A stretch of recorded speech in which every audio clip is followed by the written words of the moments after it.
Do not be afraid. Today's gospel tells us about how the good news of the resurrection spreads fast. Jesus' words to these two Marys on their way from the tomb is something we need to hear too. In Matthew's gospel, this is the first time anyone sees Jesus after the resurrection, and these are his first words, and they echo the greeting of the angel at the tomb.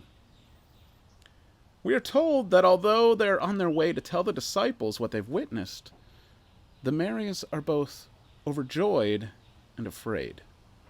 You see, their joy is contaminated with fear. The news of the resurrection is a shock. A good shock, to be sure, but a shock nonetheless. And Jesus' words are perhaps the necessary greeting of someone who has risen from the dead and is coming to someone for the first time.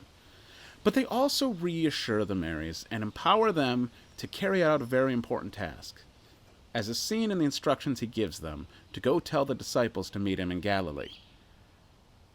You know, there's so many things in our present world and situation that cause us fear and anxiety. But let's remember this. We are not a people who live in fear. We are a people who live in the resurrection.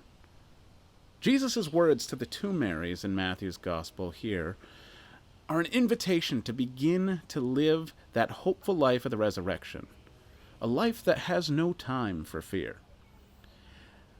But let's also not lose sight of what they're told to do instead of being afraid: to share the gospel, the good news of the resurrection. This task is also our task. We must never let fear get in the way of it.